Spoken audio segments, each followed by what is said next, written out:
people who don't get along with partners' families? What's it like? My wife comes from a wealthy family in the Pacific Northwest.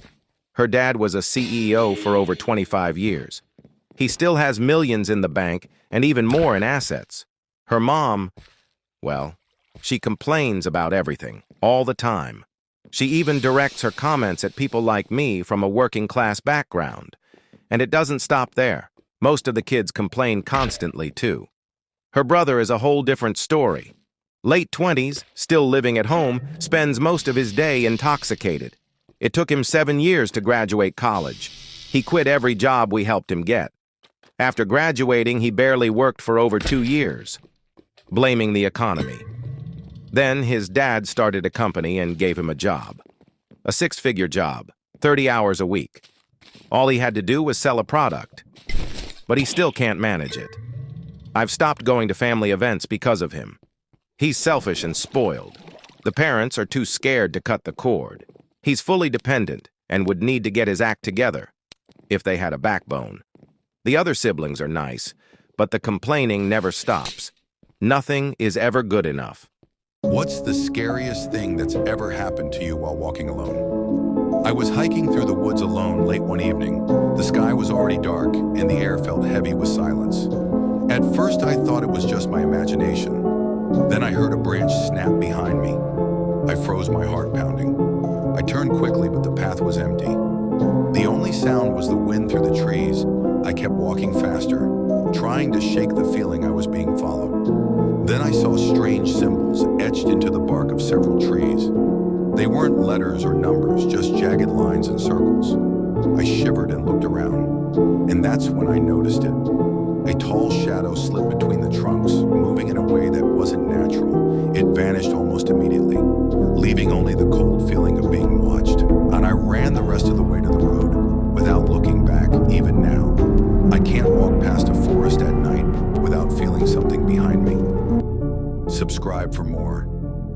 The neighbors laughed at my request for road repairs, so I built a toll booth and charged them double. I inherited my grandfather's property 12 years ago, 23 acres of land with a farmhouse and a paved access road that runs from the county highway straight through my property. Behind my land sits a gated community called Kensington Estates, 12 mansions, lawyers, surgeons, tech executives, the kind of people who drive cars that cost more than my house. The problem? Their official entrance connects to a winding back road that adds 15 minutes to their commute. My road cuts straight to the highway. For 20 years, even before I inherited the property, these neighbors had been using my grandfather's road as their personal shortcut. He never complained. He was too kind. I am not my grandfather. The traffic increased every year. 12 households became 24 cars, became constant flow. SUVs, sports cars, delivery trucks servicing their mansions, all of them speeding through my property like it was a public thoroughfare. The road started falling apart. Potholes formed, cracks spread, the drainage system failed. Repairing it properly would cost $6,000. I calculated that if each household contributed $500, the people actually destroying the road would cover the repairs. Seemed fair. I attended their HOA meeting to make my request. I dressed nicely, I brought documentation, I was polite. They laughed at me. Jeffrey Whitmore, the HOA president, actually leaned back in his chair and smirked. That road has been used for 2 decades. It's essentially public access now. We have prescriptive easement rights. Fix it yourself or don't. Either way, we're not paying you a dime. His wife added, maybe sell some of your land if you can't afford maintenance, sweetie. The room chuckled. I left without another word. The next morning, I hired a licensed surveyor, paid $800 for a complete property assessment with legal documentation. The results were beautiful. The road was 100% on my deeded property. There was no recorded easement. No prescriptive rights had ever been legally established. 20 years of use meant nothing because my grandfather had never formally granted access. It was my private road, and completely, legally, absolutely. I consulted a property attorney. She confirmed I could restrict access entirely or charge for passage. I chose option 2. I spent $4,000 installing a professional automated toll system, steel barrier arm, solar-powered control box, credit card reader with contactless payment, professional signage, private toll road, non-resident fee, $50 per entry. I had it operational by Monday morning. Rush hour was magnificent. Jeffrey Whitmore arrived first in his Mercedes at 7:15 a.m. He pulled up to the barrier, which remained firmly down. He honked. Nothing happened. He rolled down his window and stared at the payment terminal like it had personally insulted his ancestors. I watched from my porch with coffee. He eventually swiped his credit card. The machine beeped. The barrier lifted. He sped through, face purple with rage. Ka-chink. The next car arrived. Same confusion. Same eventual payment. Ka-chink. By 8 a.m., I'd processed 11 vehicles. By 9 a.m., police arrived. Jeffrey had called them, claiming I was illegally blocking a public road. The officer reviewed my survey documents, my property deed, and the attorney's letter confirming my rights. He walked back to the growing line of luxury vehicles and delivered the verdict. It's his private property. There's no easement on record. You can pay the toll or use the alternate route. Those are your options. Jeffrey screamed about lawyers, about lawsuits, about knowing people. The officer shrugged. Take it up with a judge, sir. Until then, this is legal. They paid. They all paid. 12 households, averaging 2 trips per day at $50 each. That's $1,200 daily. Over $36,000 monthly. I dropped the price to $25 after the first month. I'm not heartless, just entrepreneurial. They still tried to fight it legally. 3 separate attorneys, 2 court motions, all dismissed. The prescriptive easement argument failed because my grandfather had posted private property signs for decades. Use wasn't uncontested. They offered to buy the road outright. I declined. They offered to pay the original $500 each. I laughed. Jeffrey Whitmore now swipes his credit card twice daily while avoiding eye contact with my security camera. I used the first year's toll revenue to completely repave the road. Professional grade, perfect drainage, smooth as glass. I added a second toll booth at the exit. $10 to leave. My neighbors are literally funding my early retirement. And every morning, I sit on my porch, drink my coffee, and listen to the beautiful sound of the barrier lifting. Ka-ching.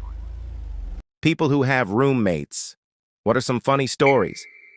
Let's call my roommate Kevin. Living with Kevin has honestly felt like a social experiment no one approved. Knew he was a little off when we first moved in, but didn't realize how deep it went until the great Wi-Fi incident of last month. So our internet bill went up by like $12. It was annoying, but not the end of the world. I assumed the company raised rates like they always do. But Kevin? No.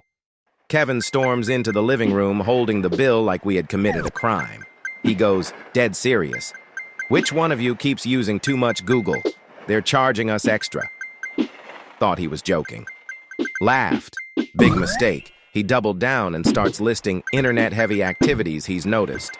Me watching YouTube while cooking, our other roommate playing Spotify, someone downloading a big PDF that one time he even said, "And you guys always have so many tabs open, that stuff adds up." This man genuinely believed the Wi-Fi company charges per Google search like some kind of data utility meter. He kept saying, "We need to limit our browsing. No unnecessary internet after 8 p.m. Swear, almost passed out trying not to laugh. The funniest part? Kevin watches 4K anime every night and streams games until 3 a.m., but somehow we were the problem. When we explained how internet plans actually work, he got defensive and said the companies change the prices based on vibe levels. Still don't know what that means. Meanwhile, I'm over here trying to actually budget like an adult, track spending, build my credit back up, even use a Fizz debit card that reports to the bureaus because got tired of random surprises messing up my finances. But Kevin? Kevin thinks the Wi-Fi bill is basically a mood ring. I honestly don't know how he survived this long. Subscribe for more. Do you actually hate brain rot, or do you just pretend to hate it? Because I genuinely hate it, and it's scary how normal it's become. Someone will just say 6-7 or skibidi toilet, and the whole room starts laughing like that was comedy history. And then it hits you. This is going to be nostalgic for kids today. Like in 10 years, they're going to be like, remember 6-7? Remember skibidi toilet? And that's terrifying because growing up, we had the golden era of memes, Vine early YouTube, actual punchline stuff that made sense, even when it was stupid. Now it's just random numbers, broken words and noises said confidently. You ask why it's funny, and suddenly you're the weird one. You wouldn't get it. Yeah, because there's nothing to get. People don't even laugh because it's funny. They laugh because everyone else is laughing. Like nobody wants to be the one to admit. This makes zero sense. Maybe this is just how getting old feels, or maybe brain rot really did win. Either way, if 6-7 and skibidi toilet are the memories kids grow up with, we are absolutely finished. Let me know your thoughts in the comments and subscribe for more. People whose partner left during hard times. What happened next? I was a broke mechanic working 6 days a week, just to keep the lights on. My hands were always cut up, my back always hurt, and somehow it was never enough. My wife hated that life. She hated the tiny flat, the old car, the fact that we couldn't travel or buy nice things. She used to say, I didn't sign up to struggle forever. Eventually, she left me for a guy with money and told me she needed stability. A few months later, on a whim, I bought a lottery ticket at the petrol station near my shop. Didn't think anything of it. Turns out it was the winning ticket. Life-changing money. I paid off debts, upgraded the garage, finally slept without stress for the first time in years. Word travels fast in a small town. Not long after, my ex-wife suddenly wanted to talk. She said she made a mistake, said she missed me, said she always believed in me. She showed up dressed like we were going on a date, smiling like nothing ever happened. I listened. Then I told her the truth. I didn't get lucky because she left. I survived because she did. I didn't need her belief now that I'd already believed in myself when nobody else did. I wished her well and closed the door. Best part, I still work on cars. Just now, it's because I want to, not because I'm desperate. Subscribe for more. I didn't think much of the email until I realized AI had replaced me. I got laid off by an email at 6:12 in the morning. No meeting, no warning, just a subject line that said, "Company update." I'd worked there for 3 years. Stayed late, skipped holidays, trained people who were still employed, and within hours, I saw the company posting on LinkedIn about exciting growth and embracing AI. 2 weeks later, my old manager messaged me. He asked if I could help him understand a system I built. Apparently, the AI replacement couldn't do half the job. He said it would just be a quick call. Unpaid, just a favor. That's when it clicked for me. They didn't fire me because I wasn't valuable. They fired me because they thought they could get the same value cheaper. So instead of helping them, I started freelancing. Same skills, same work. But now I set the price. The first client came fast, then another, then another. I was working fewer hours and making more than I ever did there. A few months later, I noticed my old company reposting the same role again and again. Clearly, the AI efficiency wasn't working out. Last month, my former manager viewed my LinkedIn profile. Twice. I didn't message him. I didn't need to. That email that ended my job ended up starting something better. Subscribe for more. Me and my best mate fell out over football.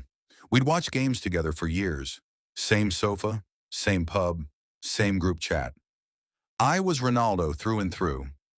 Darren was Messi. It was always banter, until it wasn't.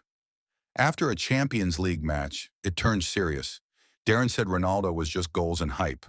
I said Messi disappeared when it mattered. Voices got louder. People started staring. Then Darren laughed and said, I only liked Ronaldo because he made it look easy. I stood up and walked out. We didn't speak for months. No messages, no memes.